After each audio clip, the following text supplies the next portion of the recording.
Sir जी।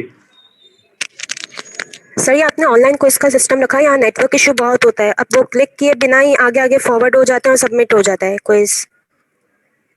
मैं समझा नहीं, दोबारा बोलें, क्या कह रही हैं? सर यहाँ नेटवर्क इशू बहुत ज़्यादा है। आप ऑनलाइन क्विज रखते हैं तो हम जैसे अगर कोई फर्स्ट क्वेश्चन अटेम्प्ट करें और इस पे किसी ऑप्शन पे हमने क्लिक किया है तो वो सबमिट नहीं हो रहा हाँ था हाँ। नेटवर्क इशू की वजह से।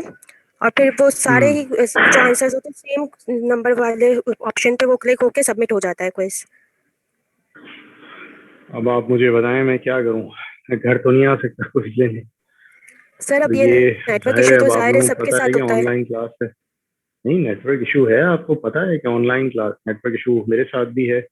और कई दफ़ा क्लास में भी हो जाता है, तो दैट्स जेन्युइन। लेकिन अगर अगर मुसलसल हो रहा है, हर दफ़ा हो रहा है। अब आपको पता ही है, मैंने पिछली क्लास में क्लियरली कहा था कि मैं क्विज लूंगा। सही है, तो अब उस वक्त थोड़ी बहुत तैयारी फिर पकड़ लेनी चाहिए ना। तो ये कि जाहिर है और कोई हल नहीं है सिवाय इसके कि सर मैंने ड्यूरिंग क्विज भी हैव अ बेटर यही मैसेज कनेक्टिविटी। ग्रुप पे सेंड किया था कि नेटवर्क इशू काफ़ी हो रहा है। अब वो देखें क्लास में चल रहा है, अब वो नेटवर्क की तो अपनी मर्जी होती है चले ना चले। लेकिन ये है कि जब कर रहे हैं तो आप इस तरह का कोई सिस्टम रख दें कि या टाइम ड्यूरेशन या अटेम्प्ट्स तो ज़्यादा अलाउ कर देना, क्योंकि वन अटेम्प्ट पे नहीं वो सबमिट होके बैठ जाता है। नहीं नहीं नहीं, देखें, ये कोई ना, मतलब we are not running a customer facilitation program here. सही है, एक तो मैं क्विज और असाइनमेंट लेते ही कभी कभार हूँ। तो उसके बाद अगर उसमें इतने इश्यूज आने लगे कि ऐसे कर देंगे वैसे कर दें, so it's kind of complicated. सही है, I'm not sitting here to accommodate the issues at every student's individual end. सही है, तो आइडिया इज कि एक ऑनलाइन सिलसिला चल रहा है, उसमें 10 मसले हैं, अपनी जगह हैं, आई एक्सेप्ट। वो मसले जो हैं, जाहिर है जो भी है, मतलब उसको हल करना आप लोगों की तरफ की भी जिम्मेदारी है। खाली ये नहीं है कि, मतलब देर आर सर्टन पॉलिसीज। मैं तो वैसे ही बहुत ही flexible, without boundaries, grey areas में रहता हूँ। पॉलिसीज को फॉलो नहीं करता। पॉलिसीज इतनी सख्त हैं कि आप 2 मिनट ऊपर ना दें, 1 मिनट ऊपर ना दें, ये ना करें वो ना करें एग्जाम में। अब वही है, अब मैं अगर कभी एक आध क्विज ले लिया है मैंने, सो द पॉइंट इज कि you guys also have to know कि किसी भी वक्त एक टाइम कंस्ट्रेन एक्टिविटी हो जाएगी। So you should be on your toes when you are coming to take a class. सही सर है, इट अब शुडंट यही बी हुआ है योर ना issue. Lowest priority. Sir issue यही हुआ ना, अब नहीं, मैंने वो जो फर्स्ट ऑप्शन पे आई सेलेक्ट डोंट किया। recognize that as an issue। सही है, you should be on your toes when you're coming to join the class, as should I be। सही है, हाँ, मैं भी नहीं होता हूँ। सही है, आप लोग भी नहीं होते हैं, आप लोग मुझसे आदत पकड़ रहे हैं। तो लेकिन you should be on your toes, you should be using your best internet connection, you should be using your best PC or whatever। सही है, सो वो ये इस इशू को I can't do anything about it. सही है, मैं अब उसके अंदर क्या करूँ कि मैं 6 घंटे दे दूँ को इसको अटेम्प्ट करने के लिए, 6 अटेम्प्ट दे दूं? ये नहीं हो सकता ना इस तरीके से। ये तो मतलब एक क्विज है, इसीलिए 5-6 क्विजेज लिए जाते हैं कि एक क्विज में किसी के साथ मिसहैप हो गया, अगले में डू बेटर। सही है, वो इसीलिए उसका एवरेज लिया जाता है, बेस्ट सेलेक्ट किया जाता है, बेस्ट 3 सेलेक्ट कर लिया जाता है, इसीलिए है ना। लेकिन अब ये कि you should be on your toes when you are coming to take the class. सही है, बजाय इसके कि हाँ यार चलो देखेंगे उस वक्त, और जो भी होगा फिर भुगता जाएगा। हो जाता है, कई दफा हुआ है, बिजली उसी वक्त चली गई है लेक्चर से 5 मिनट पहले। अब जनरेटर वैसे सही चल रहा था, लेकिन उसी दिन जनरेटर के प्लग में कचरा आना है, और वो मतलब दीज आर जेन्युइन इश्यूज। लेकिन अब मतलब मैं यहाँ से बैठ के हल नहीं कर सकता ये, अनफॉर्चुनेटली। वो there is a certain flexibility, yes there is there that certain flexibility in terms के आपके 3 के बजाय 6 क्विजेज हो रहे हैं। सही है, वो क्विजेज इन्फॉर्म करके हो रहे हैं। इसी तरीके से अब quiz 5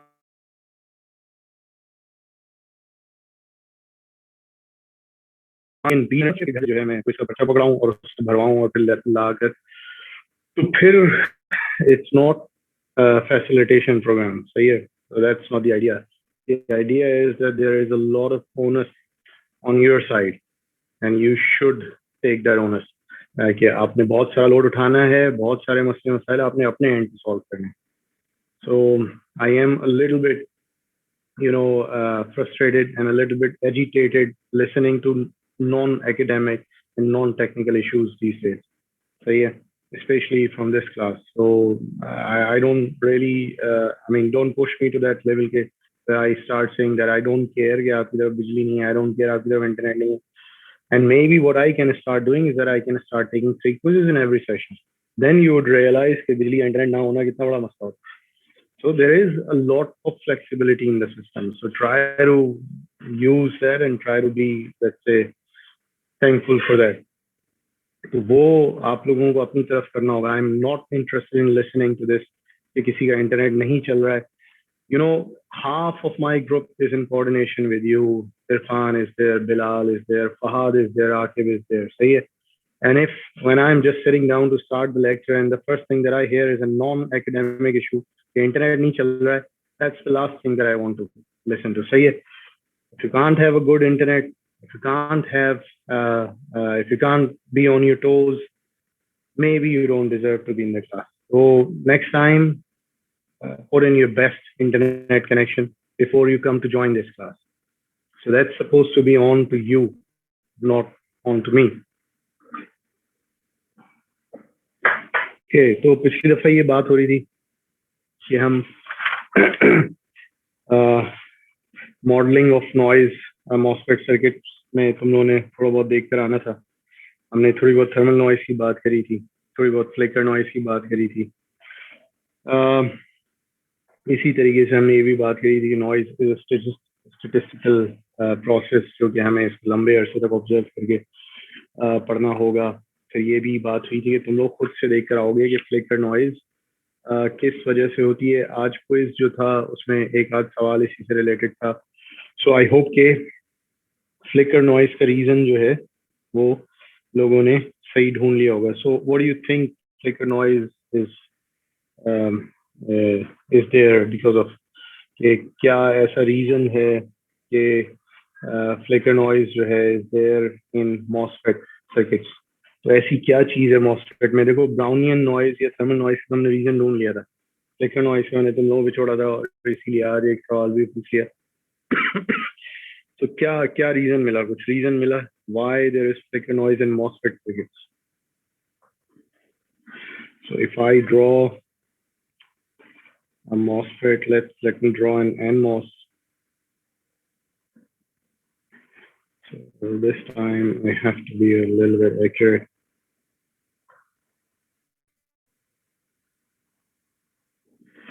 So there is this silicon dioxide which we called as field oxide or gate oxide. Then we have this polysilicon. So yeah, polysilicon above it, and then we have this gate connection. We have source connection and then we have drain connection. सही है. So होता क्या है कि यहाँ से electrons निकले हैं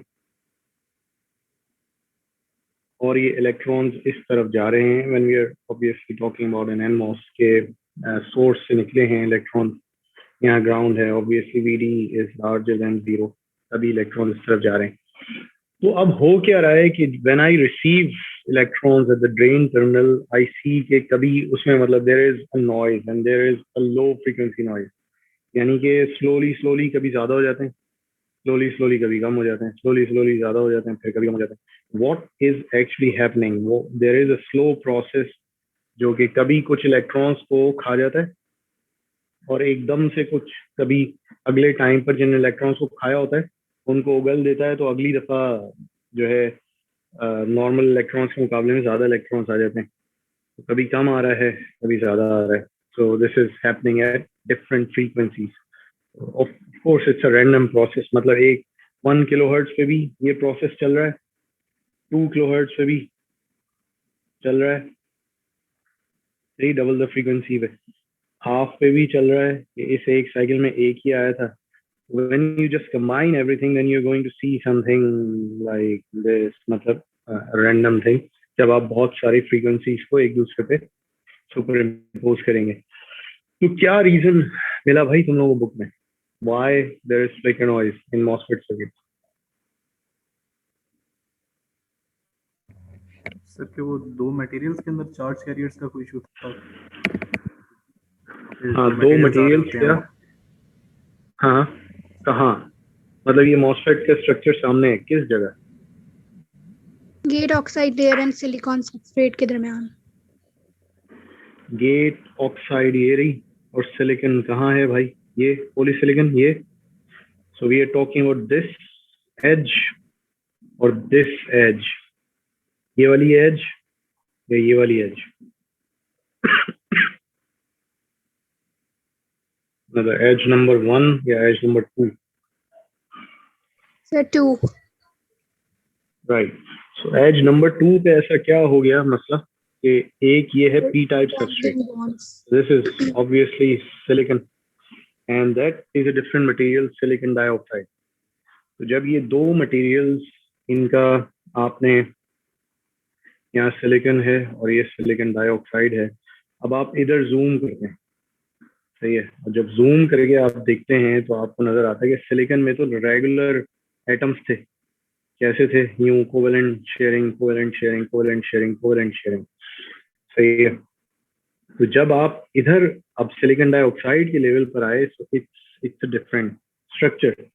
अब उस स्ट्रक्चर में क्या हुआ है कि ये जो रेगुलर बॉन्डिंग चल रही थी सिलिकॉन की वो डिस्टर्ब हो गई, और ये अगर इसको मैं एज मानूं तो यहाँ पर हो सकता है आपका जो है ना एक आध बॉन्ड ना बना हुआ हो।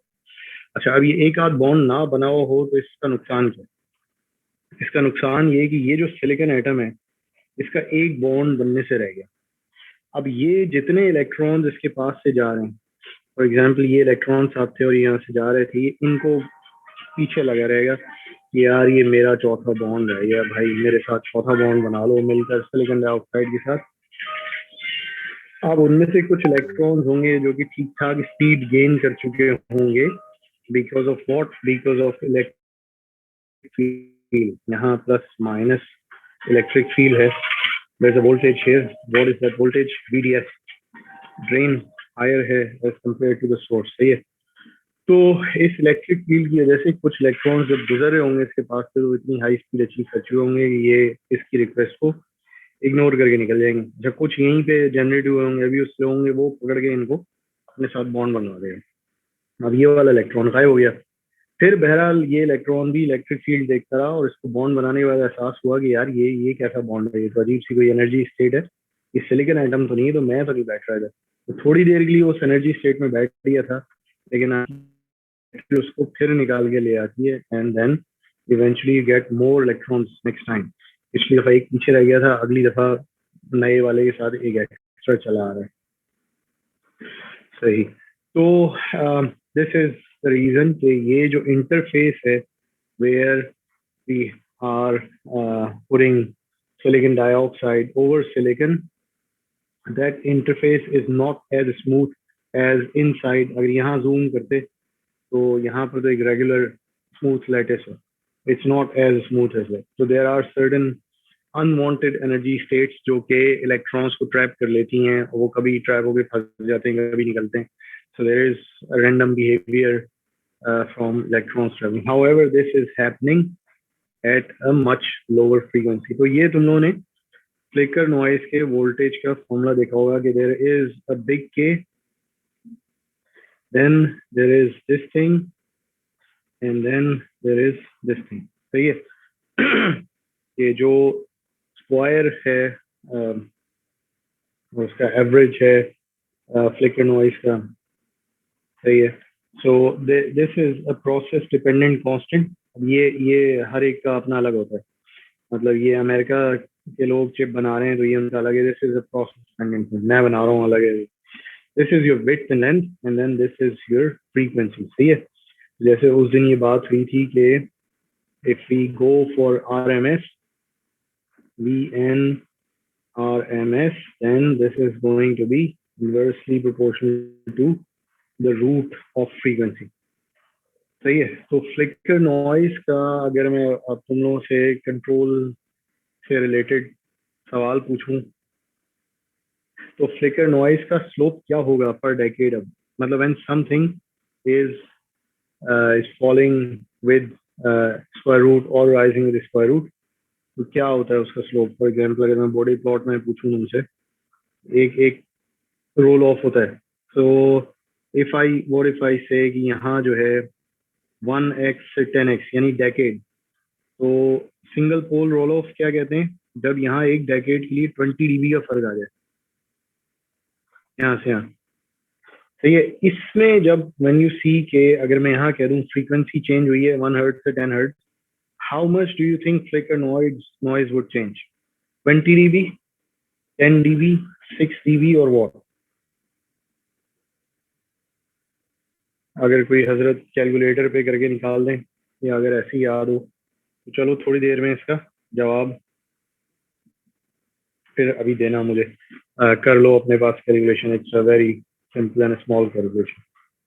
तो फ्लिकर नॉइज चाहिए होगी। अब मसला ये हाउ डू आई रिप्रेजेंट, मतलब मुझे सही ये प्रोसेस समझ में आ गया, मैं इसको सर्किट में कहाँ जाके रखूँ यार और कहाँ रिप्रेजेंट करूँ। सही है। सो दिस इज माई मॉसफेट जिसके मैं इधर उधर वोल्टेजेस लगाया करता था, ये करता था, वो करता था। So I am going to represent it here, V N square average. सही है। अब बाकी मतलब this is going to be, यहाँ पर मैं जो भी वोल्टेजेस दूंगा, यहाँ जो भी वी जी दूंगा, इसी वी जी में डीसी भी होगा, इसी में एसी भी होगा, बस ये सोर्स उसके साथ सीरीज में आ जाएगी। सही है। तो मैं अपनी फ्लिकर नॉइस फोटो में ऐसे रिप्रेजेंट करने की कोशिश करूंगा। सही है। तो that's pretty let's say intuitive है। क्यों? क्योंकि भाई ये एक वोल्टेज में डिफरेंस आ रहा था, कहाँ यहीं पे आ रहा था इधर ही। सही है। अब ये कि इसके साथ मैं इसको इस तरीके से मतलब मॉडल कर देता हूँ, ये गेट पर ही। अच्छा, अब ब्राउनियन मोशन या थर्मल नॉइज का जो है थोड़ा सा डिफरेंट मामला है, तो मैं उल्टा काम करता हूँ, मैं थोड़ा सा पहले बना ही देता हूँ फिर पूछता हूँ भाई इसका क्यों डिफरेंट, मतलब क्या हो गया बुक को एकदम। so they instead of representing, sorry,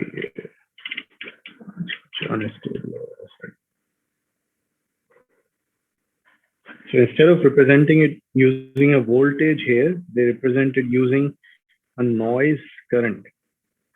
और उसका क्या फॉर्मूला है भाई, बुक में देखा?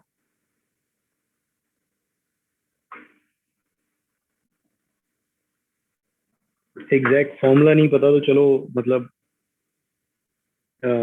बेस्ड ऑन जो मेजर टर्म्स याद रह गई, कुछ मेजर टर्म्स याद रह जाती है ना मुख्तलिफ चीजों में। एक तो जाहिर है थर्मल नॉइज है तो टेम्परेचर होगा। 4 kTgm GM. हाँ, so there is this, interestingly there is this thing GM, trans inductance बैठा हुआ इस फॉर्मूले में। then there is this Boltzmann constant यार।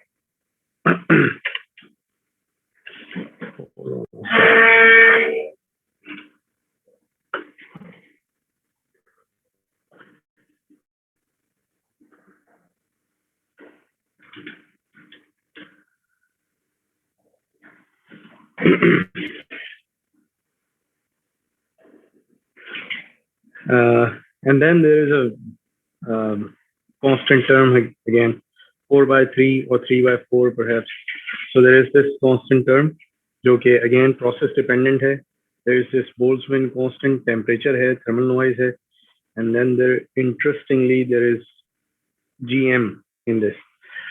तो पहला सवाल तो मेरा ये बनता है कि क्या बुक में आपने थोड़ा सा इस चीज पे समझने की कोशिश करी कि भाई एक नॉइज को रिप्रेजेंट करते हुए as a voltage, which does make sense कि वही गेट पे बैठा हुआ है, दूसरे नॉइज को थर्मल करंट के तौर मतलब एक करंट के तौर पर रिप्रेजेंट करते हो और जीएम ले आते हो उसमें बीच में। सो मतलब डज इट मेक सेंस ये दो डिफरेंट तरीकों से रिप्रेजेंट करने का क्या फायदा है? और दूसरा ये कि जीएम क्यों नजर आ रहा है मुझे करंट में? असल में what I am trying to tell you is कि बात एक ही है, लेकिन आप उसको देख दो डिफरेंट एंगल से रहे हैं जानबूझ के।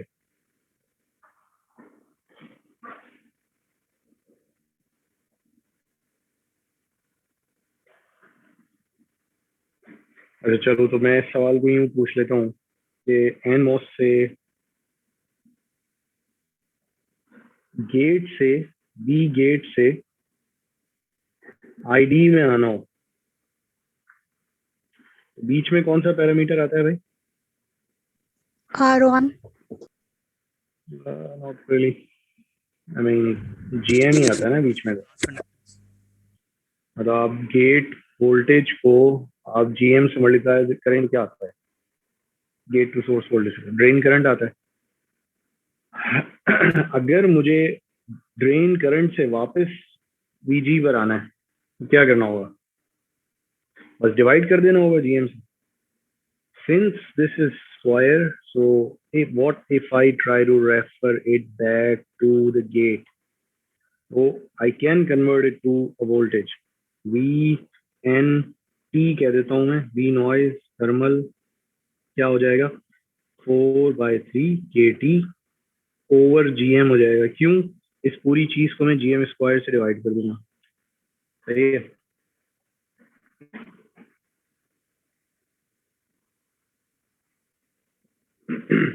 तो मैंने अपनी नॉइस को यहाँ वापस वोल्टेज के तौर पे रेफर कर तो लिया। अब जब मैं उसको यहाँ वोल्टेज के तौर पे रख ही सकता था, यार मुझे क्या तकलीफ थी कि मैंने फालतू में अपने आप को कंफ्यूज करने के लिए I try to represent thermal noise using a current source and flicker noise using a voltage source.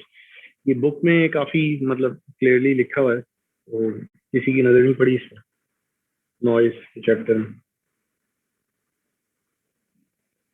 काफी क्लियरली इसका रीजन लिखा हुआ है, तो थोड़ा सा देखना। अभी अगर बीच में हम ब्रेक लेते हैं तो जाके देखना, फिर ब्रेक के बाद या तो मैं पूछूंगा, देख लेंगे। सही। तो अब आपको नजर आ रहा है कि we can how we can model noise in our MOSFET circuits is that we can have a voltage source at the gate, सही है, जिसमें फ्लिकर नॉइस का फॉर्मूला हमें ये नजर आ रहा, और थर्मल नॉइस का एट द गेट वोल्टेज का फॉर्मूला हमें ये नजर आ रहा है। सही है। So how do we go about removing these noises, and how do we, let's say, go about worrying about these noises कि भाई ये कुछ करेंगी या क्या? एक चीज जो आपको पता ही है कि मॉसफेट के अगर यहाँ एक वोल्टेज बैठा हुआ है, सही है, and then let's say that I have an RD here, तो P out किस चीज के बराबर होगा? जाहिर है, अभी right now again talking about square. अभी अगर मैं V out नॉइज के बारे में बात करूं, so this would be GM square into VN square। सही, यही होता है ना। गेन क्या होता है? GM R out भी है, RD स्क्वायर। अभी स्क्वायर स्क्वायर में इसलिए चल रहे हैं, जाहिर है सारा मामला स्क्वायर में। अभी अगर हम कहते हैं कि V out RMS बताओ, बस VN GM RD कर देते हैं, तो स्क्वायर है, इसलिए हम गेन क्या होता है यहाँ से यहाँ तक का? GM RD होता है, माइनस V हट गया वो स्क्वायर की वजह से। तो होता ये कि ये जो नॉइज है इस मॉसफेट की, जो कि आप एक्सपेक्ट ही नहीं कर रहे थे, वो आउटपुट पर आपके अपेयर हो रही है मल्टीप्लाइड बाय द गेन। अब लेट मी जस्ट से कि यहाँ फर्ज करें, अभी हम बात कर लेते हैं ऐसी एक वैल्यू की, आर्बिट्री वैल्यू की। आई एम नॉट टॉकिंग अबाउट कि हम इंटीग्रेटेड या स्पॉट नॉइज व्हाटएवर। मैं कहता हूँ यार 1 माइक्रो वोल्ट RMS की नॉइज है, सही है। तो what if I talk about the out noise RMS, सही है, ये किस चीज से मल्टीप्लाई हो जाएगा? और मैं कहता हूँ कि इस एम्पलीफायर का जो गेन है वो एब्सोल्यूट वैल्यू उसका 1000 है, सही है। So this 1 micro gets multiplied by 1000 and then we have a 1 millivolt RMS noise at the output। अब इसका क्या मतलब क्या है? इसका मतलब ये है कि यार मेरे अभी तो मैंने इनपुट यहाँ कोई दिया ही नहीं है, इनपुट तो मैं लगाऊंगा ना आगे जाके। अभी तो मतलब मैंने बस अपना ये एम्पलीफायर बेसिकली इसके ग्राउंड को गेट, इसको DC बायस तो किया हुआ है, AC ग्राउंड कर दिया है, सही है। तो अब मैंने जाकर इसका यहाँ FFT ऑब्जर्व करना शुरू करा, यहाँ भी कुछ है क्या? So what I C is कि यार ये तो 1 मिली वोल्ट का, जरा डीबी में बताना कितना आता है, लॉग लेके डीबी बताना। अब कुछ चीजों के डीबी तुम लोगों को याद करने पड़ेंगे। सो this is a voltage, this is not power. तो 20 लॉग डीबी लोगे तो 1 मिली का मतलब होता है 10⁻³ सही है। 10⁻³ का लॉग लोगे तो -3 आ जाएगा, 20 से मल्टीप्लाई होगा -60 डीबी आएगा, सही है। तो इफ आई प्लॉट कि हाँ भाई V out noise RMS. So there is a noise floor of -60 dB. मुझे बैठा हुआ इधर ये नजर आ रहा है. अच्छा, 1 millivolt is a rather large signal when we talk about on chip stuff. तो मैं तो अपना एक सिग्नल लाया था जो कि क्या था, 100 माइक्रोवोल्ट का था. 100 माइक्रोवोल्ट का मतलब -80 dB. अब वो मैं सिग्नल मैंने अप्लाई किया है, फर्ज करो यहाँ पर मैंने वी इन अप्लाई कर दिया, उसमें डीसी भी है उसमें एसी भी है. एसी कितना है, 1 माइक्रो का है. अच्छा, अब वो 1 माइक्रो जो है मुझे आउटपुट पे नजर ही नहीं आ रहा, मुझे एक ऐसे हिलती हुई कोई रैंडम सी वाइट बैंड सी नॉइज नजर आ रही है. आई एम सरप्राइज कि ये कहाँ से भाई, ये क्या चीज आ गई. तो मैं ये समझ रहा हूँ मेरा इक्विपमेंट है, ये है वो है वो है. मसला ये कि जो मैंने मॉसफेट लगाया है, that guy is actually giving me an output noise because it has inherent noise. Inherent noise कहाँ से आई है, वही उसकी फ्लिकर नॉइज और थर्मल नॉइज. अच्छा, आप बड़े मायूस हुए और घर चले गए कि मेरा तो सिग्नल ही नहीं आ रहा. अगले दिन पड़ गई फर्स्ट करें कड़ाके की सर्दी और कोई 20-30 डिग्री टेम्परेचर गिर गया है. इतना गिरता नहीं है लेकिन अज्यूम कर लेते हैं गिर गया. अब वो थर्मल नॉइज नीचे चली गई भाई. जब थर्मल नॉइज नीचे चली गई तो वो पता चला कि आपका नॉइज फ्लोर -90 dB पे आ गया और आपका सिग्नल नजर आना शुरू हो गया. अब आपको जो एफएफटी का शक्ल है वो ऐसे है कि there is a peak at your signal frequency. अब आप हैरान है, आपको नहीं समझ में आ रहा है भाई. कल शायद पता नहीं कीट में बिजली सही नहीं आ रही थी, तार सही नहीं लगा था, ये था वो था वो था, तो वो टेम्परेचर की वजह से थर्मल नॉइज कम हुई थी. So it's not as trivial कि आप बस उठा के एक एम्पलीफायर बना दें और गेन ले आएं और बस चल पड़ें. यू हैव टू रियलाइज के जो इंटरनल नॉइजेज हैं सर्किट्स की, अगर वो आपने प्रॉपरली डिजाइन नहीं करी तो वही ले डूबेंगी आपके सर्किट की. तो अगर आपने ये नहीं सोचा कि वी एन गेट पर कितना है तो वो गेन से मल्टीप्लाई होके आउटपुट पे नजर आएगा और फिर आपका सिग्नल टू नॉइज रेशियो खराब हो जाएगा. फिर एक मसला और है, ये तो हो गया noise. So there is this thing called offset.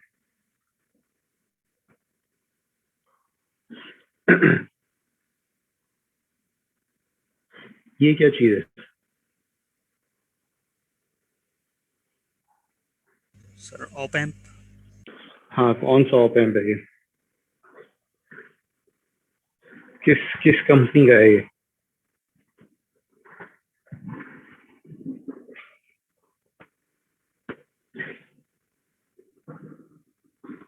अच्छा, ये यूज तो किया होगा, मुझे ये नहीं कहना ये यूज नहीं किया कभी यूनिवर्सिटी में. मेरे ख्याल में तमाम लैब्स में जब भी कोई एम्पलीफायर यूज किया होगा LM741 ही होगा. अब घर जाके चेक करना कि किस कंपनी का है. ये कोई अरबों खरबों ऑप एम्प्स जो हैं बिक चुके हैं. सही है. तो आप जरा सोचें, जो भी डिजाइनर होगा तो कितना अजीम आदमी होगा, सब कुछ होगा, लेकिन जब ये ऑप एम्प आपके हाथ में आता है ना, इसकी आपको कुछ बड़ी इंटरेस्टिंग पिनें नजर आती हैं. एक हो गई पॉजिटिव पोलैरिटी वाली सप्लाई, एक हो गई भाई नेगेटिव पोलैरिटी वाली सप्लाई, दो हो गए इनपुट टर्मिनल्स, एक हो गया आउटपुट टर्मिनल. तो यहाँ तक तो सब कुछ मतलब जबरदस्त है. आपको दो टर्मिनल ही और देता है और इनको कहता है कि ऑफसेट नलिंग टर्मिनल्स. कुछ याद है कि ऑफसेट नलिंग टर्मिनल्स होते थे? हाँ, याद आने में मुश्किल इसलिए होगी कि LM741 को हाथ लगाते ही पहला काम जो करना होता है लैब में इसको यूज करने से पहले, वो ये करना होता है कि you have to null the offset using counter balancing offset from outside. पहला काम ये करना होता है 741 को हाथ लगाते ही. हम लोग जल्दी में, हम बड़े बड़े सिग्नल्स के साथ काम कर रहे होते हैं, 1 वोल्ट 2 वोल्ट, उसमें कुछ मिली वोल्ट का ऑफसेट आ भी जाए तो we don't really care. Offset nulling के लिए क्या करते हैं, आप दोनों इनपुट्स को शॉर्ट करते हैं, उसके बाद आप हैरान होते हैं अरे भाई ये 10 मिली वोल्ट कहाँ से आ रहा है बाहर. उस 10 मिली वोल्ट को आप एक काउंटर बैलेंसिंग ऑफसेट इधर से इंड्यूस करते हैं और नल करते हैं इसकी आउटपुट को. तो यार इतनी बड़ी कंपनी नेशनल सेमीकंडक्टर्स, इतना अजीम डिजाइनर उनका शुरू का को फाउंडर्स में से, अरबों खरबों आईसी इसकी बेच चुके, इन जालिमों से जरा सा ऑफसेट नहीं, एक ऑपएम पकड़ो उसमें ऑफसेट डिफरेंट है, दूसरा पकड़ो उसमें ऑफसेट डिफरेंट है, इतना घटिया डिजाइन, और सारी दुनिया यही यूज कर रही है, मतलब दुनिया का स्टैंडर्ड भी गिर गया, हमारा तो गिरा हुआ ही है। तो क्या ख्याल है ये ऑफसेट कहाँ से आता है आईसी के अंदर?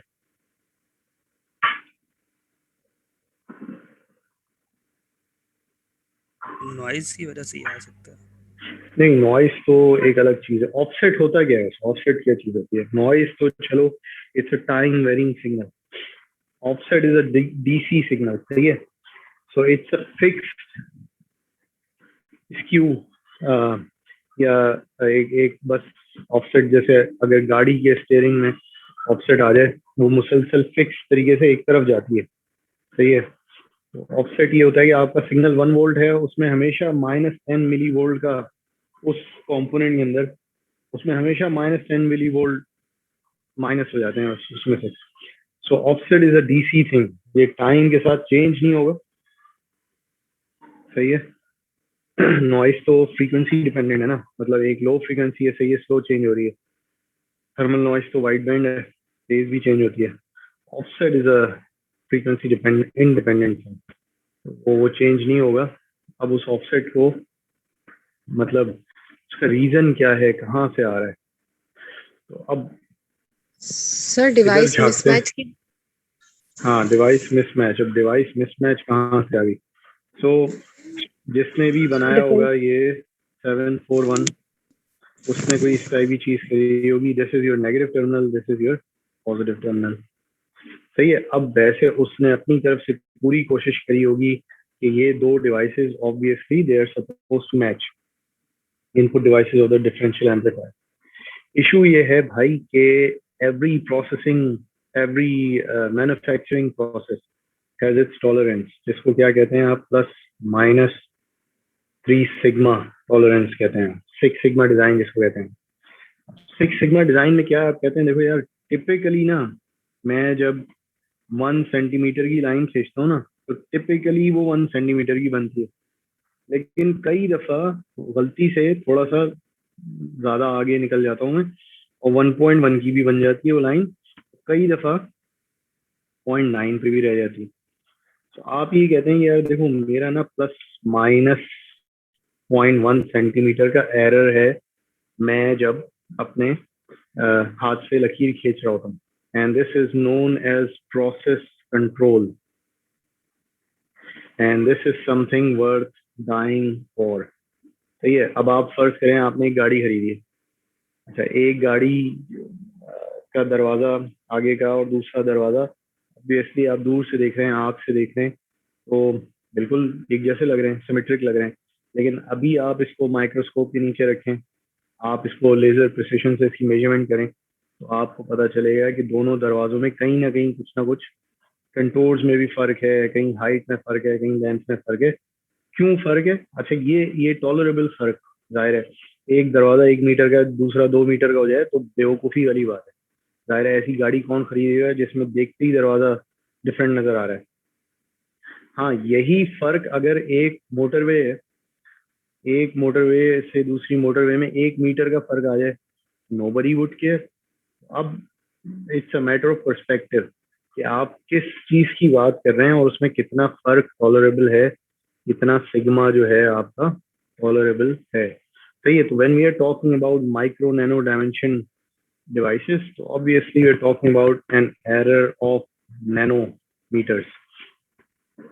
अब ये नैनोमीटर्स का फर्क इन दो में आता है, और जब ये आता है तो एक डिवाइस वैसी थोड़ी सी बड़ी हो गई, एक डिवाइस वैसी थोड़ी सी छोटी हो गई, so there is an inherent offset in your amplifier, और आप कितना भी टक्कर मार लें, प्रोसेस कंट्रोल अच्छा हो सकता है कि किसी जगह से अमेरिकन का प्रोसेस कंट्रोल अच्छा हो, चाइनीज का अच्छा ना हो, लेकिन ये नहीं हो सकता कि उनका प्रोसेस टॉलरेंस जो है उसमें एरर ही ना हो, सही है। तो ये नहीं हो सकता, ये it's a very realistic issue.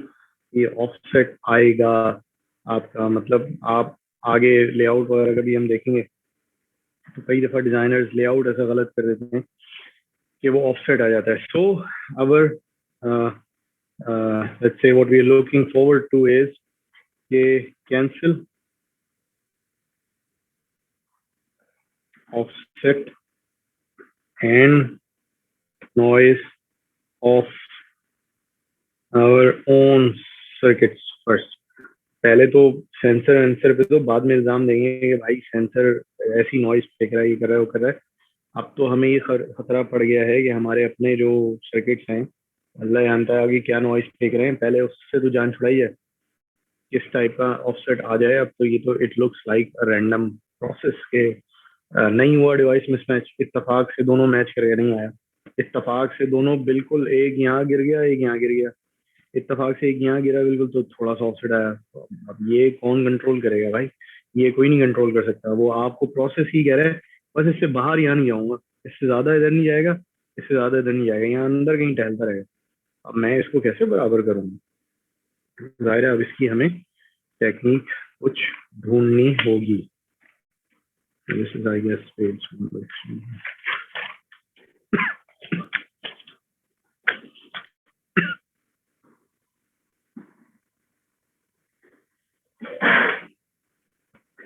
So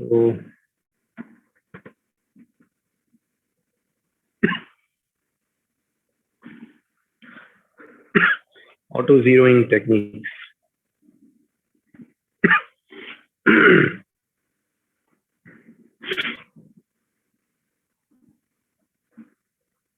एक चीज और बनाता हूँ, शायद कुछ याद आए।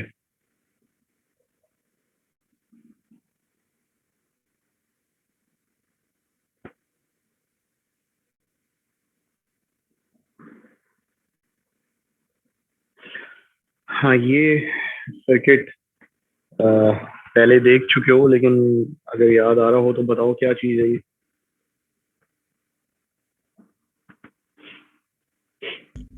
Non inverting amplifier. Non inverting amplifier. इसको देख के कुछ याद आ रहा है क्या लिखा है? Doesn't look like an input signal. क्या है?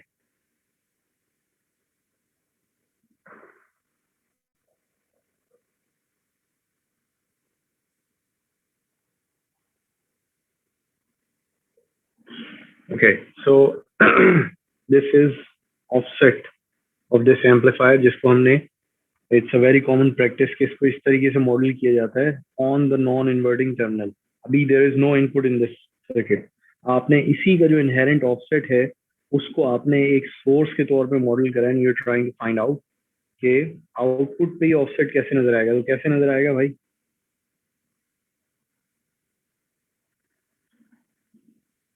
ऐसे नजर आएगा।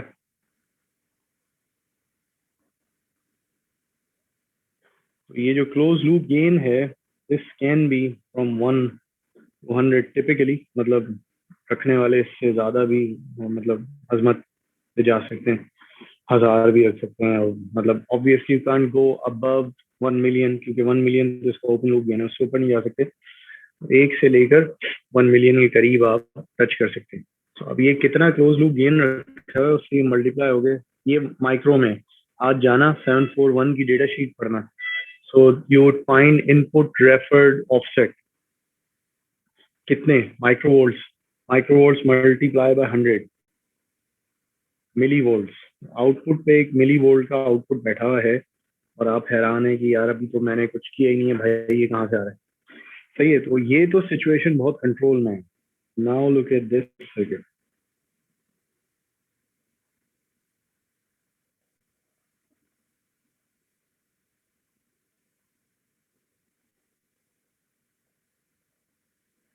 अब जरा आउटपुट पे बताना भाई क्या आएगा। So of course this is offset, ये याद रखना। This is C2, this is C1। तो offset की कैरेक्टरिस्टिक भी याद रखना कि DC होता है।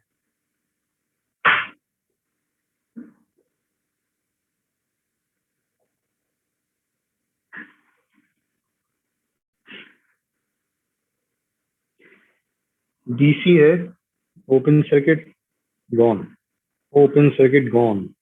वी आउट तो आ जाएगा भाई A into VOS।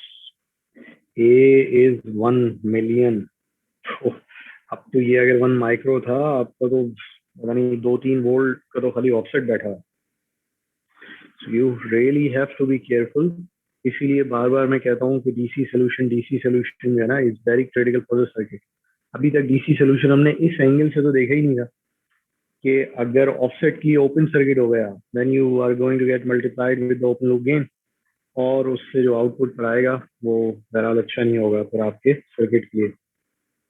So how do we remove कि अब हमें ये पता चल गया है कि ये हमारा एम्पलीफायर है, एक माइनस टर्मिनल होता है, एक प्लस होता है, एक आउटपुट होता है.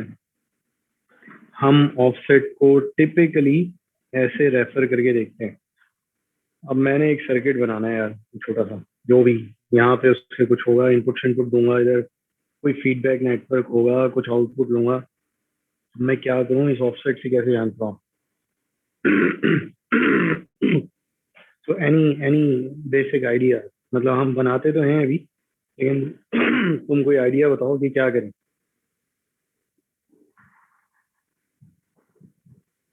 इस ओपन को फेंक दें और कोई महंगा वाला अच्छा वाला खरीद दें?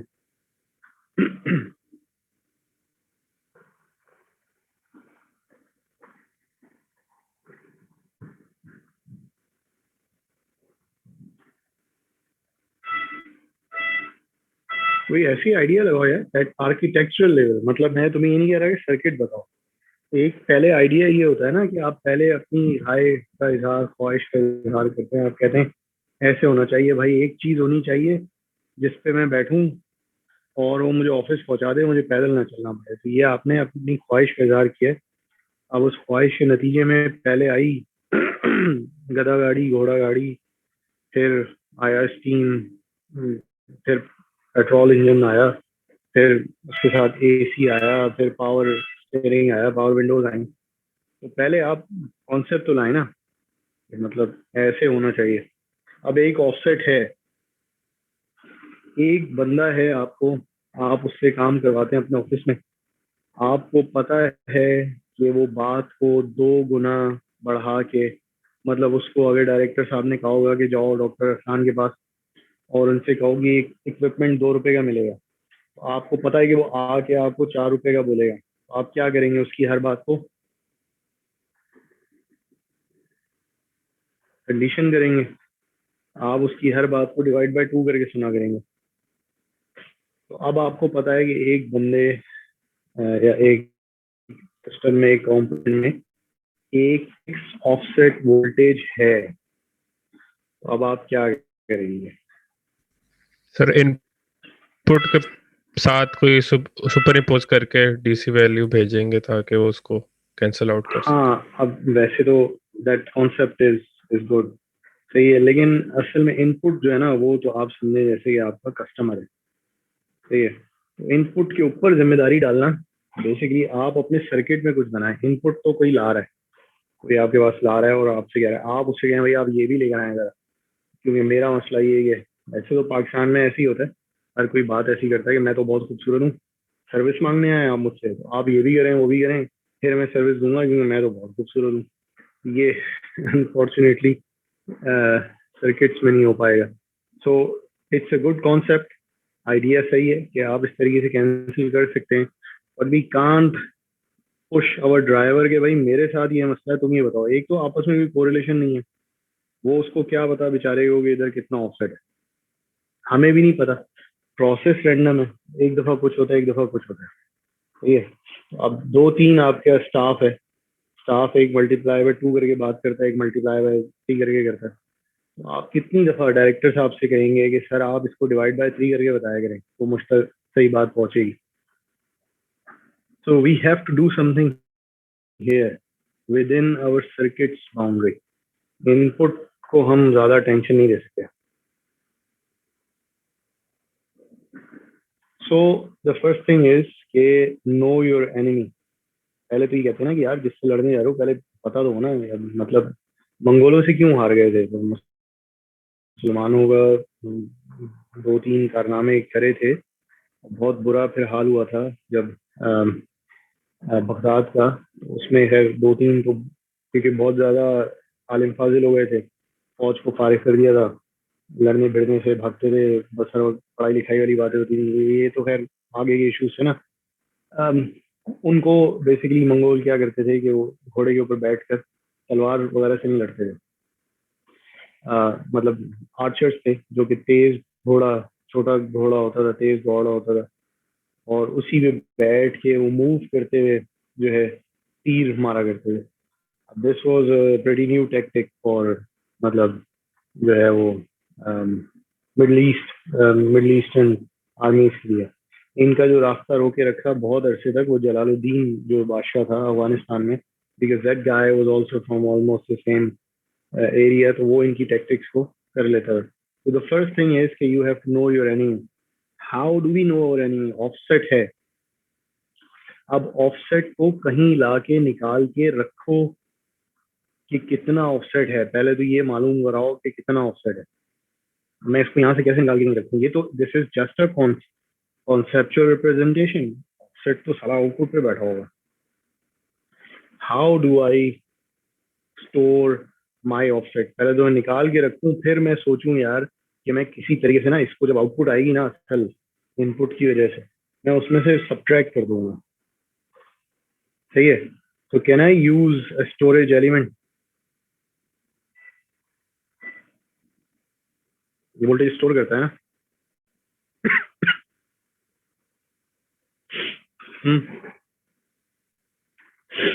क्या ख्याल है? सो let me store offset in a capacitor. अब मैं यहाँ कैपेसिटर नहीं लगा सकता because this is a conceptual representation. Offset तो आउटपुट पर है। अब मैं क्या करूँ? यहाँ लगा दूं एक कैपेसिटर, और इसको भी ग्राउंड कर दूं, और इसको भी ग्राउंड कर दूं, ऐसे कर दूं, और आउटपुट पे ऑफसेट ले लूं। बिल्कुल कर सकता हूँ।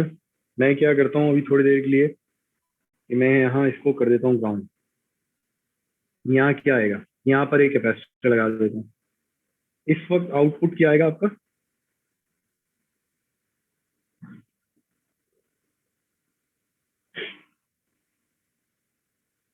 अबे यार सामने की बात है, क्या हो गया? सर नीचे से नजर नहीं आ रहा।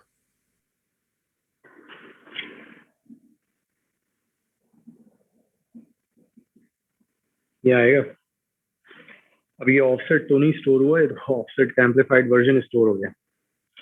That's not mean that's not something that we would like to encourage के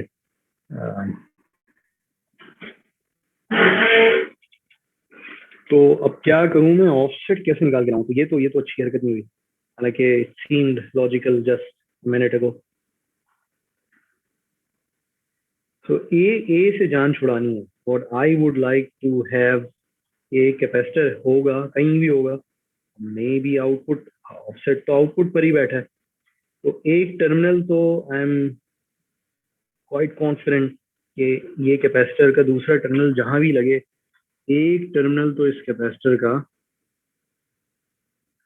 यहीं लगेगा, क्योंकि ऑफसेट तो आउटपुट पर ही आएगा। दूसरा टर्मिनल कहाँ लगेगा?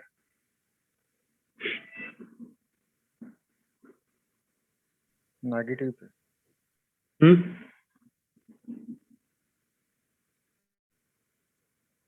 नेगेटिव फीडबैक दे दे तो कैंसिल हो जाए। हाँ, नेगेटिव फीडबैक दे दूं। नेगेटिव फीडबैक किस चीज से दे दूं?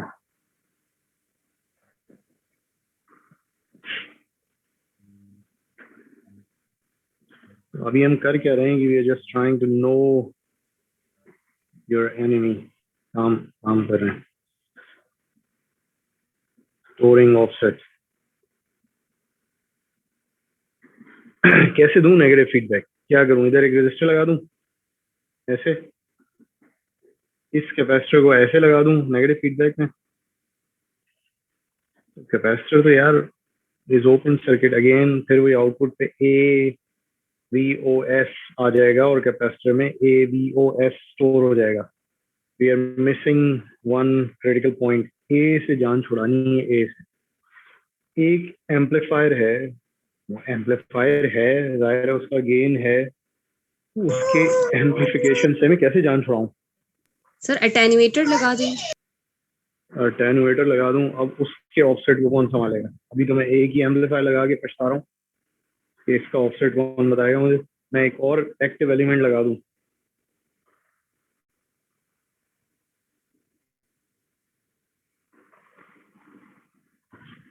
हाँ अब ये आई डोंट नो कि मतलब तुम लोगों को वो तो ऑब्वियसली है ये, मैं किन अल्फाज से याददाश्त वापस आऊं। यूनिट यूनिट गेन कॉन्फ़िगरेशन क्या होती थी भाई,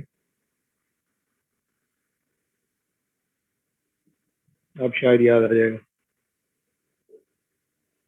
unit gain configuration, source follower. Oh my God, अब मैं एम्पलीफायर हटा के सोर्स फॉलोअर लगा दूं क्या सर भाई? इसके साथ इस एक रेजिस्टर आ जाएगा जिसका एक एंड ग्राउंड हो जाएगा और दूसरे एंड पे ये कैपेसिटर कनेक्ट होगा। Let me try my self.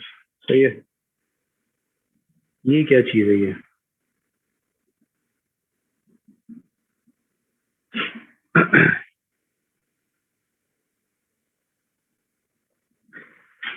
इस वक्त आउटपुट पे क्या आता है?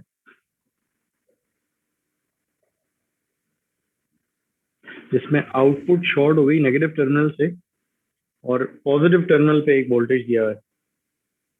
ये इस कॉन्फ़िगरेशन का नाम अभी मैंने लिया यूनिट गेन कॉन्फ़िगरेशन। इसका एक और नाम भी है और इसको आप अपने बोर्ड्स में बहुत ज्यादा यूज भी करते हैं when you want to employ a buffer. एक वोल्टेज बफर यूज करना है, वोल्टेज एम्प्लीफिकेशन नहीं चाहिए लेकिन करंट ड्राइव चाहिए। तो ये आपका वीक वोल्टेज है and this guy is in unit gain configuration. Unit gain configuration आ गई आपकी।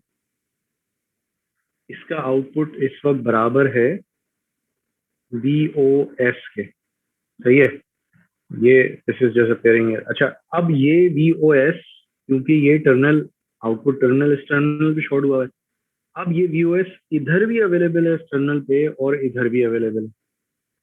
सही है, तो अगला सवाल ये है वेयर टू स्टोर। आउटपुट पे स्टोर करूं, इनपुट पे स्टोर करूं? भाई देखो, अब मैं यहाँ भी कैपेसिटर लगा सकता हूँ और यहाँ भी कैपेसिटर लगा सकता हूँ।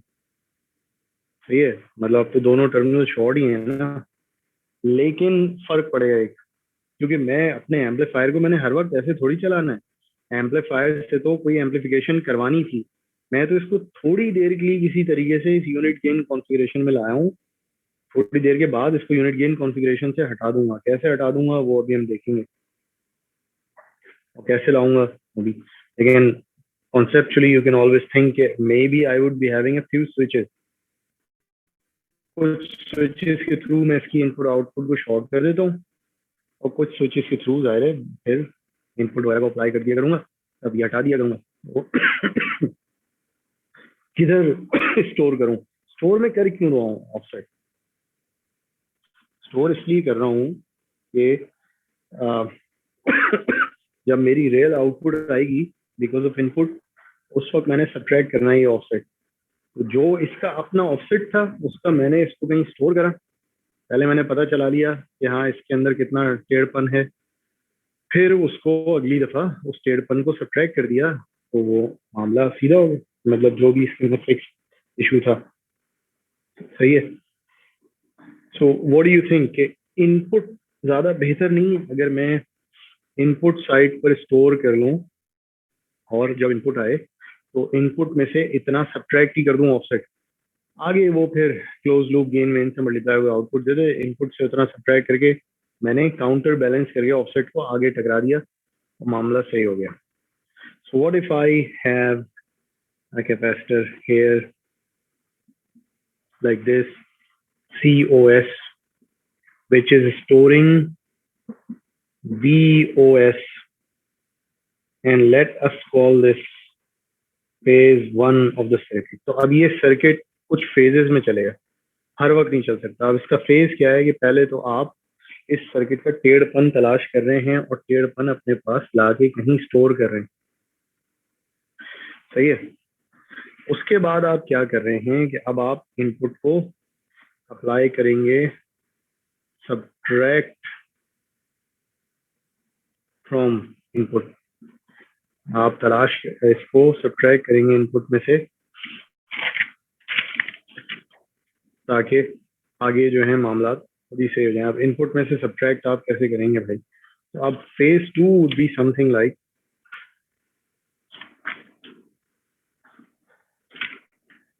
फेज 2 में इधर बनाता हूँ,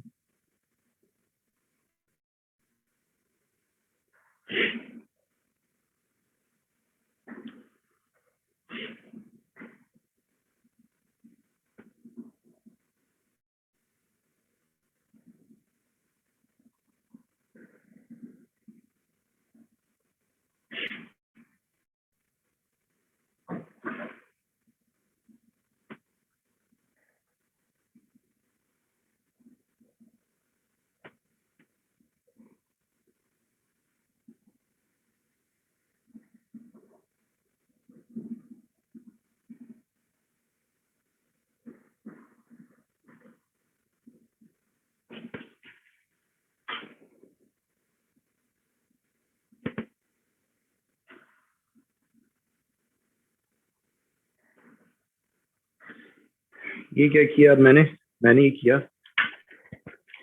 कि पहले तो मैंने स्टोर किया ऑफसेट को taking this in a unit gain configuration, ताकि ये जो ऑफसेट है आउटपुट पर आए, आउटपुट के थ्रू इधर आए और फिर इसके थ्रू इस कैपेसिटर में स्टोर है। इस कैपेसिटर में स्टोर होने के बाद इस कैपेसिटर को मैंने इस तरीके से इनपुट से, ये ऐसे ही स्टोर हुआ था ना, यहाँ पॉजिटिव ऑफसेट था या नेगेटिव था, ये देखो यहाँ पॉजिटिव था या नेगेटिव था, इस जगह मैंने अब इनपुट लगा दिया। जब मैंने इस जगह इनपुट लगाया, ये ऑफसेट जो है इनपुट से टकराया इन्वर्टेड पोलैरिटी माइनस प्लस, सही है?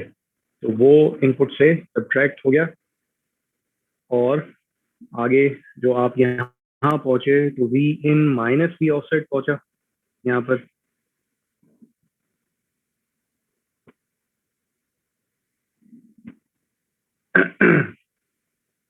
खैर यहाँ V in plus V offset पहुंचा है, वो भी मैं समझाता हूँ।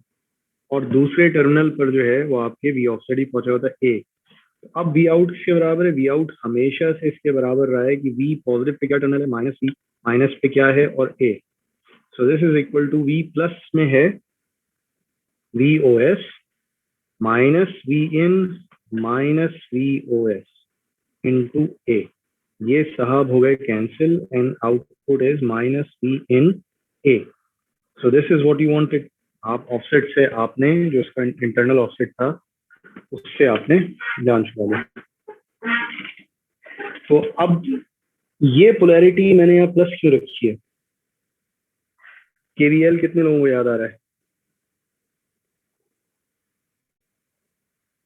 केवीएल में जब आप माइनस से प्लस की तरफ जाते हैं, it's like having an active sign convention कि वोल्टेज राइज हो रहा है, आप मतलब हायर पोटेंशियल की तरफ जा रहे हैं। So this is like adding up। Input भी कैसे है अभी? What is the polarity of input? Plus minus है ना, ऐसे ही यहाँ पे ऐसे लगाया है ना, यहाँ ग्राउंड है, ये इनपुट ऐसे लगाते सोर्स लगाते तो इनपुट ऐसे ही दिखाते ना। So this is going to add up in input, सही है? वो केवीएल की साइन कन्वेंशन देख लेना दोबारा से आगे।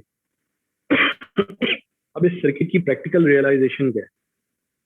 ये तो हमने कॉन्सेप्ट देख लिया, फेज 1 में ऐसे कर दो और फेज 2 में ऐसे कर दो, तो ये बात बन जाएगी। What is the practical circuit? Practical circuit seems like, भाई ये ऑप एम्प साहब बैठे, ये इनके ऑफसेट साहब बैठे, इनको तो मैं कुछ नहीं कर सकता। एक वक्त है जब मैं इनकी आउटपुट को इनपुट से शॉर्ट करता हूं, so there is a switch here and I control this using phase 1। ये फेज 1 में स्विच खुल जाता है और फेज 2 में बंद हो जाता है। इसी फेज 1 में there is a capacitor here and then there is another switch here जो कि यहाँ इस कैपेसिटर को ग्राउंड कर देता है। तो जब फेज 1 आता है आपका, तो ये इस सर्किट की शक्ल ऐसी बन जाती है। आप शॉर्ट हो गए और ये कैपेसिटर डाउन टू ग्राउंड, ये आप शॉर्ट हुए और ये capacitor down to ground short हो गए। इस फेज 1 के वक्त आपकी इनपुट अलग पड़ी हुई है, इनपुट नहीं अप्लाई हो रही है। So this is phase 2, V into V in, सही है? Minus and plus. फेज 2 में क्या हुआ कि आपने बेसिकली इसको भी हटा दिया, इसमें स्टोर हो चुका था प्लस माइनस पीओएस, इसको भी हटा दिया। अब जो भी काम करना था, ओपन लूप था, क्लोज लूप था, क्लोज लूप था तो बाकी जो सर्किट था इधर उसको ले आए, यहाँ जो सर्किट था उसको ले आए, सही है। सो वो सर्किट अभी हम इसलिए दिखा रहे हैं कि हम सिर्फ ऑफसेट नलिंग वाले कॉन्सेप्ट पर फोकस करना चाह रहे हैं, सही है। तो अब ये दो फेजेस हुए, ये दो फेजेस कैसे हुए, यानी कि अब आपका सर्किट किस तरीके से काम करता है। फेज 1 की क्लॉक आती है, फिर जब ये चली जाती है तो फेज 2 की क्लॉक आती है, फिर यहाँ पर फेज 1 की आती है, फिर फेज 2 की आती है, और इस तरीके से ये आपका सर्किट मुसलसल जो है वो चलता रहता है, सही। तो इसको अगर हम देखें, ये हमने अगर हम थोड़ा सा डीएसपी की टर्म्स में एनालाइज करें, ड्यूरिंग फेज 1 क्या हुआ था कि V out was equal to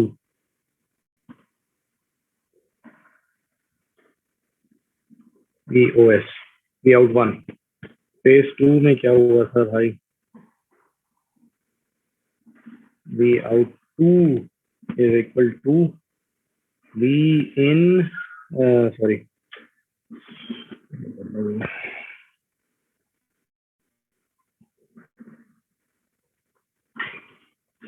positive terminal पर है V out VOS, positive terminal में minus V in plus VOS। हाँ, अब हम यहाँ ना एक चीज करेंगे VOS के साथ, यहाँ इसके साथ हम एक एक्स्ट्रा टर्म और लगाएंगे विच इज Z इनवर्स। तो Z डोमेन में Z इनवर्स किस चीज को रिप्रेजेंट करता है? Z डोमेन क्या होता है और S डोमेन क्या होता है?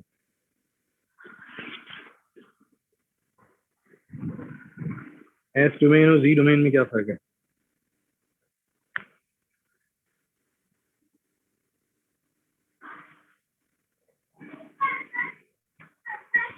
S डोमेन और Z डोमेन में क्या फर्क है भाई?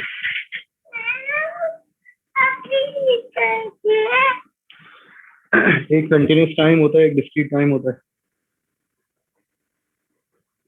तो इसका क्या मतलब होता है डिस्क्रीट टाइम का और कंटिन्यूस टाइम का?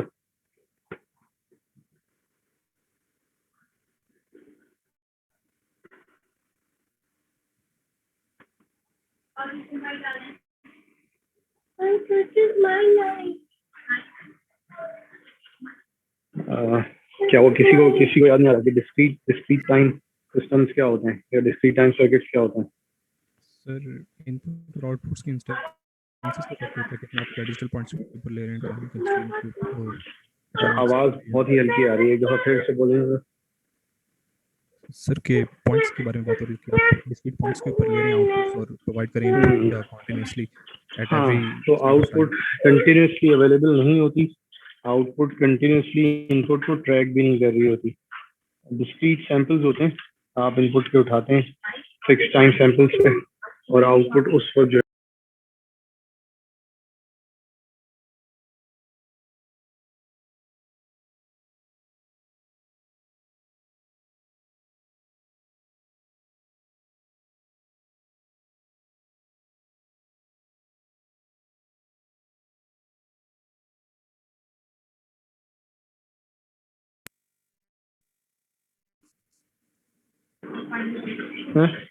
चलो आप पानी डालो, चलो ये पानी डालो, कहाँ है इनका वो डाल देता है भाई। आवाज आ रही है भाई तुम लोगों को? जी sir. Yes sir. So in discrete time domain or Z domain, this represents a delay of one cycle. सही है। अब ये मतलब इसकी डिटेल्स में जाना अभी बहुत लंबा हो जाएगा, so just take my word for it कि this is a delay of one cycle। ये ऑफसेट का सैंपल था जो आपने कब उठाया था? इधर उठाया था फेज 1 में, सही है। So this was previous cycle। अब आप इसको किस ऑफसेट से टकरा रहे हैं?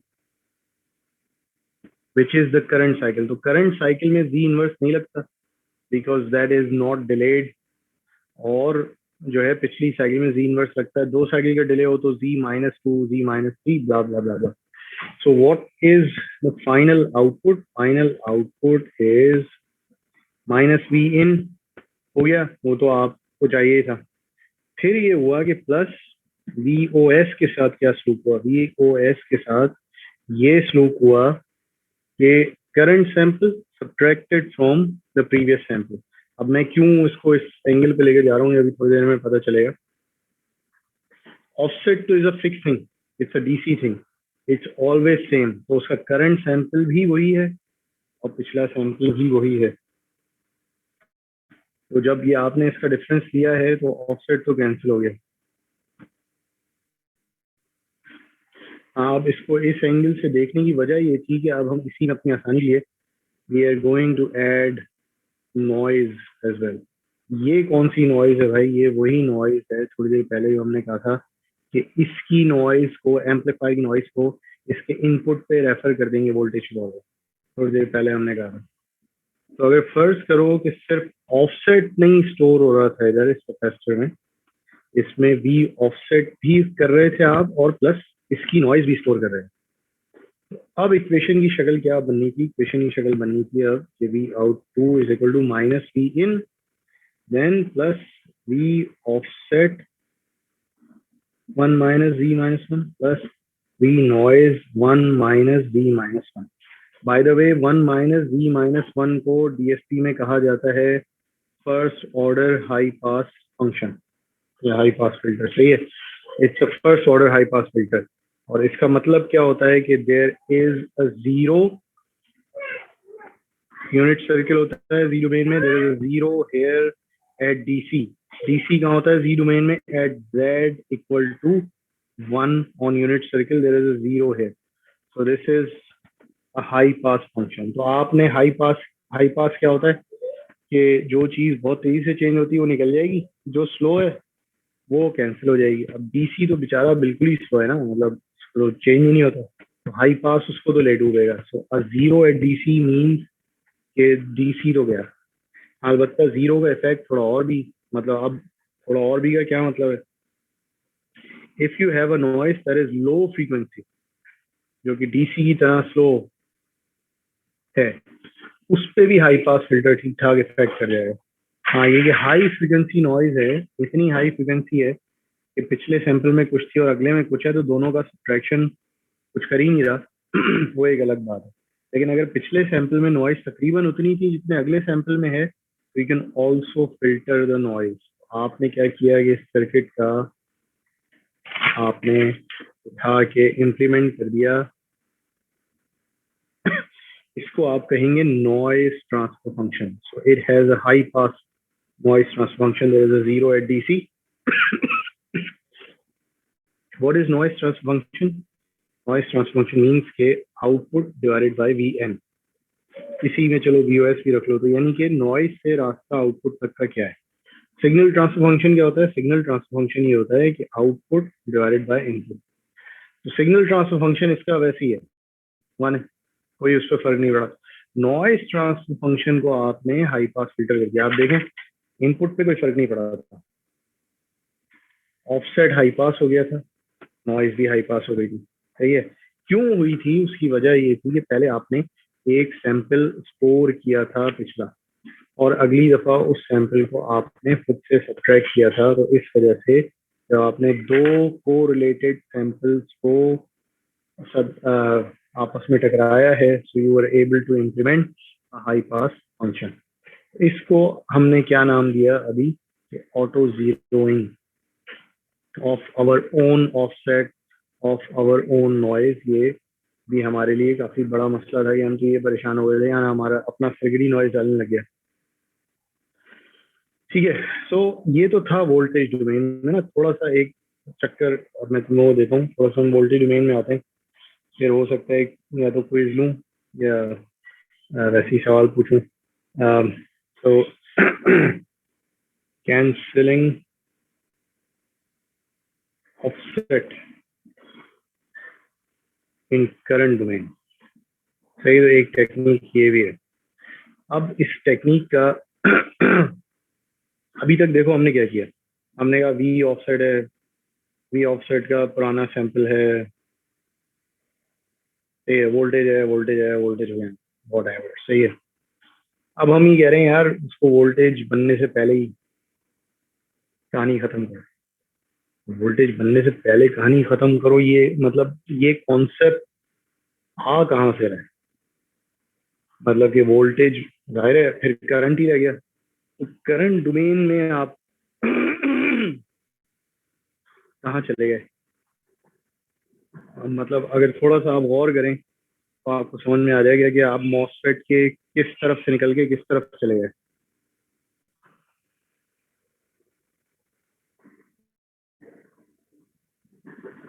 अगर आप करंट की बात करते हैं तो आप किन टर्मिनल्स की बात कर रहे होते हैं, और वोल्टेज की बात करते हैं तो किन टर्मिनल्स की बात कर रहे होते हैं when you are talking about a MOSFET?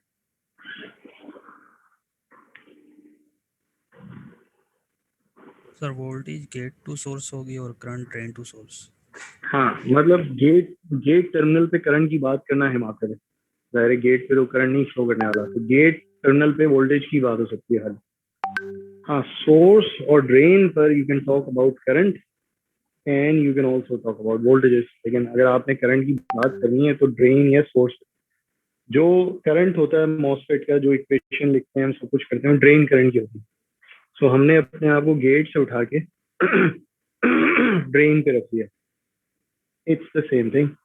Why it's the same thing? What is the parameter जो कि बस इधर से उधर, उधर से उधर ट्रांसलेट कर देता है? So there is this parameter जो कि वीजी को उठा के आईडी में ले जाता है, आईडी को उठा के वापस वीजी में ले जाता है।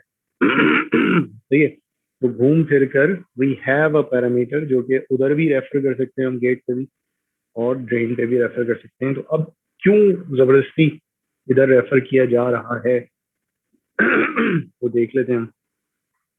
सो now if we look eight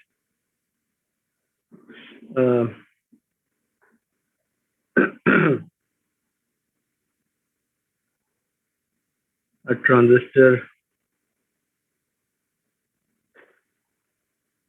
as a GM, GM ने क्या करना है? एक करंट ही जनरेट करना है ना इधर, सही है। So let's say it just generates, let me call it GM1, so it generates a current ID1।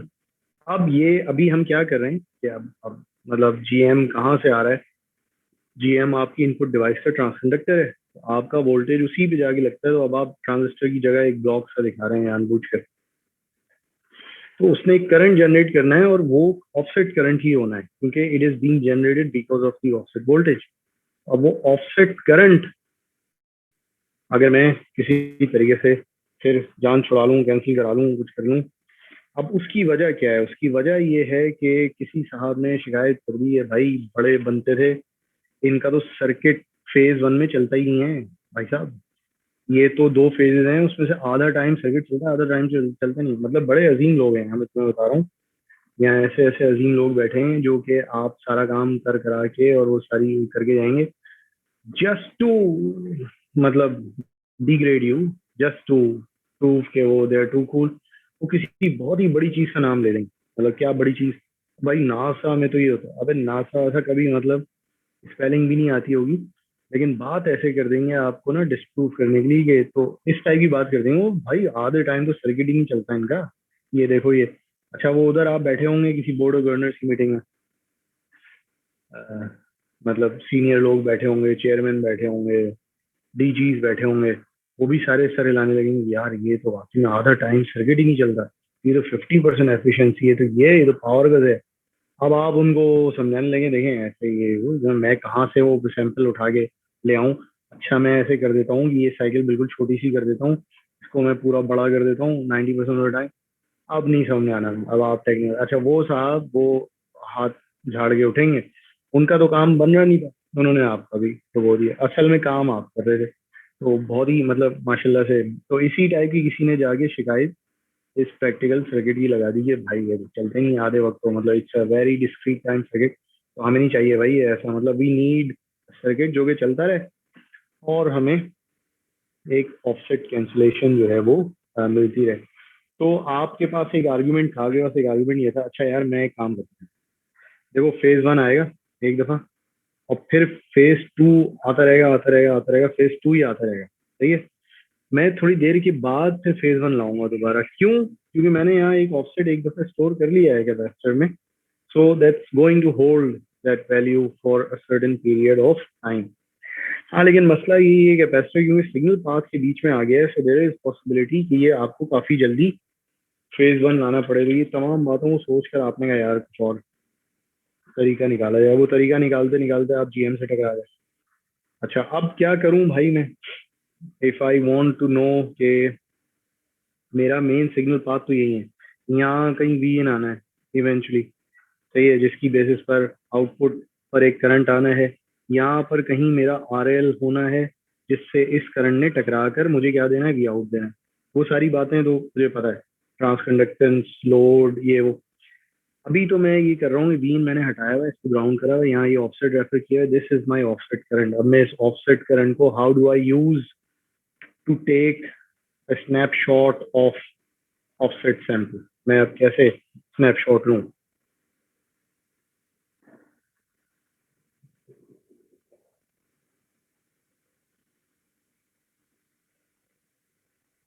हाँ भाई कैसे लूँ स्नैपशॉट?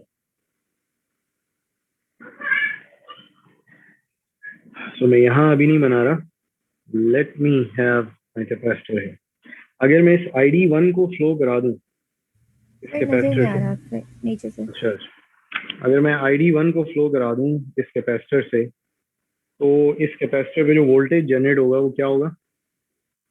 कोई ना कोई वोल्टेज होगा दायरे जो कि करस्पॉन्ड कर रहा होगा ID1 के साथ। इसको मैं एक पर्टिकुलर फिक्स टाइम कोई मैं रिलेशन निकालूं, उस टाइम तक इंटीग्रेट करा दूं इस कैपेसिटर में, हो गया, मैंने इस ऑफसेट करंट के करस्पॉन्डिंग एक वोल्टेज जनरेट कर लिया। अब मैं क्या करूं, अब मैं एक और जीएम लगा दूं, अब की दफा मैं इसको ले जाता हूँ माइनस और प्लस को कर देता हूँ ग्राउंड, तो मतलब जस्ट टू मतलब कैंसिल आउट द करंट। अच्छा करंट्स आपको पता है कि आप दो नोड्स मिला दें, तो दिस इज GM2 ID2, दो नोड्स मिला दें, वहाँ एक करंट आ रहा है एक करंट जा रहा है, this current is obviously negative क्योंकि ये माइनस टर्मिनल से ये अंदर की तरफ जा रहा है, एक करंट आ रहा है दूसरा जा रहा है, उनका सब्ट्रैक्शन जो है यहाँ क्या जाएगा, यहाँ जाएगा ID1 माइनस ID2, इधर जाएगा RL के पास, सही है, और RL से टकरा कर V आउट में कन्वर्ट हो जाएगा। किया क्या मैंने कि मैंने इस करंट को उठाया था किसी तरीके से यहाँ पहुंचाया था, अभी तक मैंने वो रास्ता नहीं बनाया कि मैंने पहुंचाया कैसे, सही है। तो अभी तो मैंने बस ही कहा कि ये मैंने यहाँ पहुंचा दिया है, इसमें इंटीग्रेट करा है, एक वोल्टेज जनरेट करा है, उस वोल्टेज की बेसिस पे फिर मैंने यूजिंग अ GM एक करंट जनरेट करा, उस करंट को इससे टकराया, दोनों करंट सब्ट्रैक्ट हुए, this current had offset in it and this current had offset N input in it. अब यहाँ मैंने इनपुट खोल दिया था, तो ये जो है भाई साहब, अच्छा अब यहाँ पहले हम ये कर लेंगे यहाँ पहुँचाना क्या, यहाँ पहुँचाने के लिए I have a path here, I have a small switch here जो इधर आता है, this switch operates in let's say sample phase. अच्छा इसको अब मैं 1-2 नहीं कह रहा क्योंकि इसमें सैंपल फेज बहुत देर देर के बाद आएगा। अब तुम लोगों को फर्क पता चल भी जाएगा कि पिछला कैपेसिटर जो है वो बैठा हुआ था, ये वाला जो कैपेसिटर था ये सिग्नल के रास्ते में बैठा हुआ, so we had to charge it with offset again and again. ये जो साहब है ना ये रास्ते में नहीं बैठे हैं, ये एक दफा चार्ज हो गए ना, तो इनका करंट खाने वाला कौन है, दिमाग खाने वाला सिर्फ ये and we have a very high RN here. तो हाई RN का मतलब है कि यहाँ तो अंदर करंट नहीं जा रहा है, so this capacitor can stay charge for a very very long time. ठीक है, तो हमने क्या किया, फेज आया, सैंपल सैंपल फेज आया। So let me have a switch here now, ये this is sample switch, sample आया, इनपुट डिस्कनेक्ट हो गई, ये ग्राउंड हो गया, ये करंट जनरेट हुआ, ये करंट गया इधर से इधर इंटीग्रेट हुआ अब ये रेडी हो गया अपना एक ऑफसेट करंट जनरेट करके, सही है, वो रिलेशनशिप आपने खुद से सेट करी थी। उसके बाद आया अब आप operate operate operate operate phase आया। ऑपरेट में क्या हुआ, ये input connect, this is operate, ठीक है। तो ये हट गए साहब, ये हट गए साहब। अब यहाँ से मुसलसल एक करंट फेंके जा रहे हैं और ये अपने करंट इनपुट पे डिपेंड करके फेंक रहे हैं, इनपुट प्लस ऑफसेट पे। तो अब क्या हो रहा है कि इसमें इनपुट प्लस ऑफसेट दोनों बैठे हैं, इसमें ऑफसेट बैठा हुआ है, so that subtraction is taking place. और अब इस पे एतराज करने वाले थोड़ा सा चुप हो गए कि अबे यार ये तो मतलब ऑलमोस्ट 98% ऑफ द टाइम तो ऑपरेट ही कर रहा है, हाँ 2% ऑफ द टाइम जो है ना ये सैंपल में खाता है। सो this is a power efficient almost continuous time circuit, सही है। ये इसको इस तरीके से ये अब हो रहे हैं 6 बज रहे हैं आई थिंक के सर हाँ सर इसमें सैंपल जो है वो हम काफ़ी टाइम के बाद ले रहे हैं, तो नॉइज़ के केस में क्या होगा? हाँ हाँ हाँ हाँ नॉइस की केस में आ जाते हैं कि नॉइस की केस में again your sampling frequency which is this is your T sample and that is equal to 1 over your sampling frequency. So sampling frequency is going to define this corner. Sampling frequency बहुत ज़्यादा है, अगर बहुत fast है, सही है, so you can even मतलब sorry हाँ मतलब चलो इधर बना देता हूँ। So this is for very fast कि आप बहुत सारी चीज़ों को कैंसिल कर सकते हैं। This is for slow sample, this is for average sample. तो नॉइस कैंसिल होगी क्योंकि इसके अंदर आपने अभी जो सैंपल लिया था उसमें ऑफसेट का वोल्टेज भी था और नॉइस का वोल्टेज भी था, लेकिन वही होगा कि लो फ्रीक्वेंसी नॉइस जो है कैंसिल होगी। और ये हम बार बार अभी आगे सर्किट्स में जब तुम लोग सिमुलेट करोगे, नॉइस परफॉर्मेंस लिखोगे, तुम लोगों को नजर आएगा कि लो फ्रीक्वेंसी नॉइस है ना सेंसर्स को बहुत ज्यादा तंग करती है। जो रियल वर्ल्ड सेंसर्स हैं अपार्ट फ्रॉम ऑप्टिकल सेंसर्स, अब जैसे मैं अभी बात कर रहा हूँ तो मेरे आवाज की फ्रीक्वेंसी है 700 hertz, that's pretty low frequency. मतलब इसमें आपकी फ्लिकर नॉइज जो है उसका कॉर्नर 2 से मतलब इवन अगर 10 किलोहर्ट्ज के अंदर भी है 700 हर्ट्ज पे फ्लिकर नॉइज डोमिनेट करेगी। So we are most of the time in analog circuits we are, unless we are talking about RF circuits, we are concerned about low frequency noises, सही है। तो आगे आप जाते हैं तो thermal noise high frequency noise को cancel करने के फिर डिफरेंट तरीके निकलते हैं। मतलब हाई फ्रीक्वेंसी नॉइज को आप वैसे ही कोरिलेशन नहीं स्टैब्लिश कर सकते। हाई फ्रीक्वेंसी का मतलब यही है कि अभी मैंने सैंपल उठाया था वो +1 था, अगली साइकिल में -1 है, मैं माइनस करने गया दोनों को डबल हो गया। तो हाई फ्रीक्वेंसी नॉइज को तो मैं वैसे ही कोरिलेट करके मुझे नुकसान ही होगा, सही है। तो low frequency noise correlation is still there कि हमने सैंपल उठाया है, हाँ कितनी देर से उठा रहे हैं हम और क्या कर रहे हैं, that is going to define कि मेरा कोरिलेशन नॉइज के लिहाज से नॉइज ट्रांसफर फंक्शन कैसा है। So that is our choice. हाँ हमने अगर बहुत स्ट्रॉन्ग नॉइज कैंसिलेशन भी करनी है तो हम इसको जल्दी उठाएंगे, सैंपल को जल्दी उठा लिया करेंगे, सही है। दैट्स समथिंग लाइक दिस, ठीक। तो अब यार देयर इज अ स्मॉल कोई आइडिया, मैं ये LMS पे ही अपलोड करता हूँ। तो अभी 10 मिनट का ब्रेक लो, 10 मिनट तक फिर एक सवाल आ रहा है LMS पे, वो फिर कोई सॉल्व करो, सही है। तो फिर इंशाल्लाह ट्यूसडे को भी क्लास रखेंगे मिड टर्म से पहले, ठीक है। उसके बाद अगर कोई इसके बाद सवालात हों जो भी हो तो डू पिंग मी, मैं दोबारा ऑनलाइन आ जाऊँगा। तो आज फिर अगर कोई ऐसी चीज़ें हो जो पूछनी हो, वरना ट्यूसडे की क्लास में एग्जाम से पहले जो भी सवालात जवाबात हों वो ले आना, ट्यूसडे की क्लास में कर लेना, फिर थर्सडे को तो फिर मिड टर्म है। So take a break, 10 minute के बाद मैं इंशाल्लाह LMS पर अपलोड करता हूँ कोई, ठीक। ओके फिर, अल्लाह हाफिज़।